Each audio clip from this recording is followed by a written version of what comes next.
Going on, Falcon fan? This your boy Ricondo come back at you with another video. So, guys, what I'm gonna do since it is the dead part of the season, the Falcons going off on their little break before they come back to training camp. I'm actually gonna start a little mini series of projected starters, way too early projected starters. I mean, we haven't even gotten to training camp yet, so. Um, But I'm gonna go ahead and give you guys my thoughts on who I think is actually gonna make the 53-man roster based off who's on the roster currently right now out of the 90 players that's there. Like I said, it's way early. Some of these guys might not even make it to training camp. Like we said, they might be bringing in more guys. But today I'm gonna start off with the receivers first, and then like I said, I'll be going from each position. Go ahead and start a series during this dead period. So guys, before we get into the video, if you have not already, go ahead and please subscribe to the channel. Please hit notification bell so you know when I drop another video. Please hit the like button so I know you guys like to hear what I talk about. Then please share my video throughout the YouTube universe so more people can come in and hear me talk about these Atlanta Falcons. So like I said, guys, don't hold me to this because it's early. We ain't got nothing else to talk about anyway. But I just thought it would be fun to kind of look at the roster, 90 man roster right now, and kind of come up with a projection who I think actually going to make the roster. So the reason I started off with the wide receivers first. Currently, we have 12 wide receivers on the roster. And based off last year, the Atlanta Falcons actually only kept 6 receivers. So just going off that model last year, I'm gonna go ahead and go with 6 receivers this year. They could definitely keep 7, but so and I'm gonna go down this list, and I'm gonna give you my reasons why I selected these 6 guys to actually be the 6 receivers that the Falcons decide to keep on the 53-man roster. So before I go down the list, though, I am going to go ahead and talk about a couple of guys that I think that with some fringe guys anyway. We don't even know if they're going to be at training camp, but they definitely could make this the 16-man practice squad. So players like a Stanley Berryhill, undrafted guy, Jared Barnhart. We don't know. Like I said, a lacrosse player. You know it was going to be tough for him to actually make the roster anyway. Cameron Batson, a guy that actually was going to just came off an injury, so I mean he does have ties with Arthur Smith, Tennessee offense, but at the same time coming off an injury, who is a burner, but at the same time I just thought he was kind of on the outside looking in, and then another undrafted guy, Tyshawn James.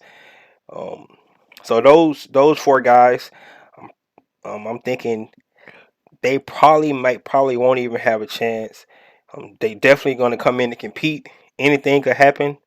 Of course, injury is going to play a role in all of this. So any of these other guys get injured, these guys get to show what they can do in preseason and training camp. So, but those 4 guys, I didn't even really consider to make this roster.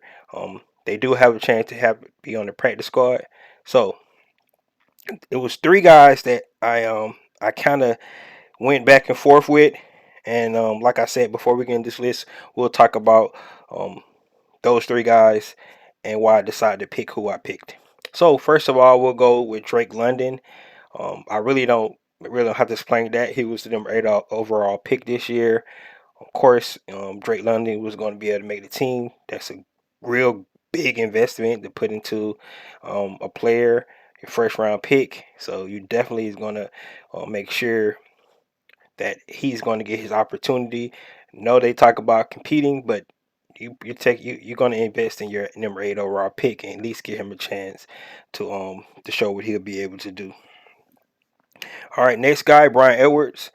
They traded for him, still young, 23-year-old. Still got 1 year left on his contract, so I just felt that if you give up a draft pick for a guy, you want to be able to at least see what he can bring to the table. That's another investment that they had. So Brian Edwards, young, still got a lot of room to grow. Didn't really get a lot of opportunities with the Raiders, so I think he's going to actually get that chance to come in and show what he'll be able to do. So that's why Brian Edwards is on the list. Olumide Zaccheaus is really the only guy that actually got some playing time last year in this scheme. And so, first of all, I just think the continuity of bringing Olumide Zaccheaus back is very important for this team to be able to have somebody in the room that played in the system last year can come in and help some of these guys, um, especially the younger guys, learn the system, and like I said, to have that continuity. Plus, the guy runs a 4-4.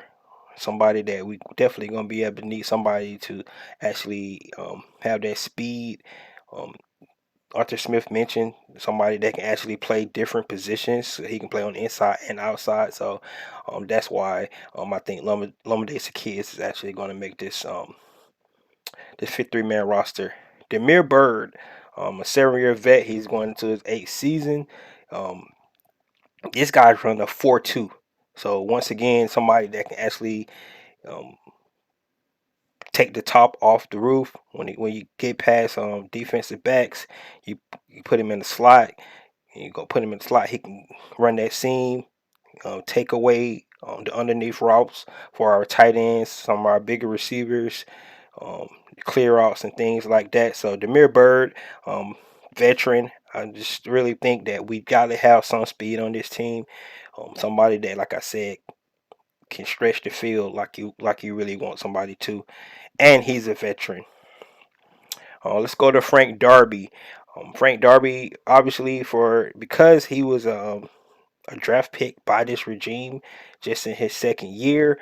But the real reason why I think Frank Darby is going to make this roster because his what he does on special teams. He had a lot of contributions last year in special teams. As a matter of fact, that's where he got most of his snaps at last year on special teams. So I think his contributions on special teams is what going to help Frank Darby make this team. And if you guys remember, um, Russell Gage, that's where he started out. Russell Gage started out making his bones on special teams, and now of course we know what Russell Gage was able to um, transform into in his later years in the NFL. So with the Atlanta Falcons. So I think Frank Darby is going to be able to continue to improve. But I just think for like I said, his investment, but being able to play on special teams really is what's going to help Frank Darby make this squad. And I just think his energy. I think the Atlanta Falcons like that. And if he's not a scrub per se, um, and he's even with any of the other guys, I think Frank Darby is going to actually that's going to help him out. Okay, so now get to the last spot, number 6 spot. Of course, you see I have Geronimo Allison here, but it was hard to pick between Geronimo Allison, Auden Tate, and Cardell Hodge. So I went ahead and picked Geronimo Allison, and just simply because I mean he has a little bit more experience than the other two. These other two, none of these guys have a lot of reps. I mean, they have catches. Tate has the most receptions in the league. In 2019, he actually caught 61 receptions, 2 touchdowns, 571 yards. 575 yards. But I mean, really, other than that, he has not had a lot of reps to actually show what he can actually do.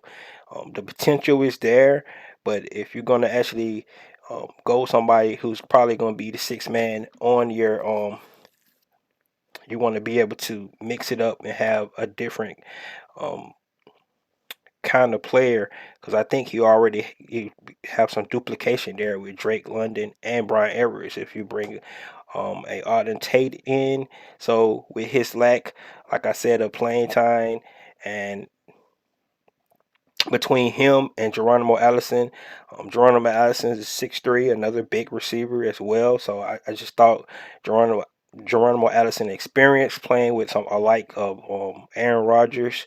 I think he could bring more to the table to bring up the mix with this room. Like I said, a mix of a little veterans and some young guys. And then we have two guys that can actually take the top off the roof. So um, that's why I went with Geronimo Allison. Cardell Hodge, only 30 receptions, no touchdowns. Um, he only his biggest year he had 180 yards total receiving. So like I said, not a lot of experience. So like I said, we kind of pulling straws here when you think about these three guys. Um, Geronimo Allison only had 89 receptions. He does have 6 touchdowns. Like I said, that experience with Aaron Rodgers, I think is what I'm going to give him the upper hand to actually make the squad.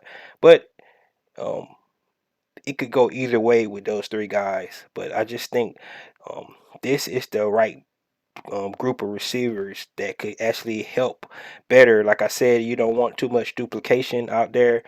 You could go big across the board with just a lot of big guys, but I think these guys definitely need to be able to have some of those guys that shifty, like I said, like a Demir Bird, like a Lumberdays the Kids. Um, and then you have your two big body guys that can actually go across the middle. We know Drake London can play inside and outside. Brian Edward has that potential as well. And then somebody like Geronimo Allison um, definitely can be able to give that mixture of a little bit of both um, with inside and outside as well. So, guys, this is it's like I said, this is way early projection for our receivers, but based off the guys we have on the roster now, um, and even after training camp goes, I think this is more than likely it's going to be the 6 guys. Now, if we come to training camp and just say Geronimo Allison has already been cut, my bad. All right, we can because I really don't think they're gonna bring 12 receivers to training camp. I think you're gonna have to trim it down just a little bit, so we can actually get enough competition out there to see what these guys can actually do. And I think they need to feel some more competition in more areas on this team. So I don't think they're gonna come in with 12 receivers, but at the same time, I don't know who's they's going to actually get rid of to actually trim that roster, that position. So we'll just have to see. But this is my list.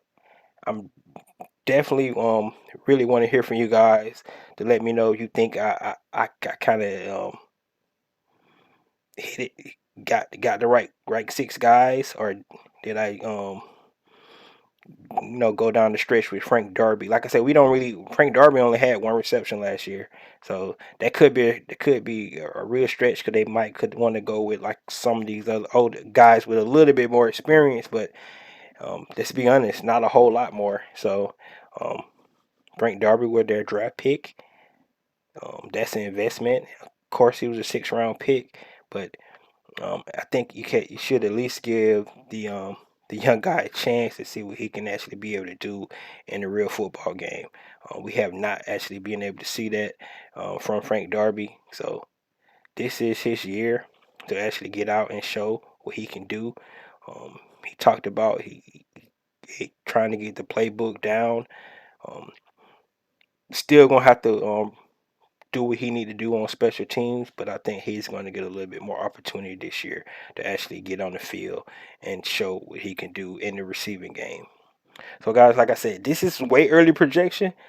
These are my 6 guys to actually make the Atlanta Falcons 53-man roster at the wide receiver position.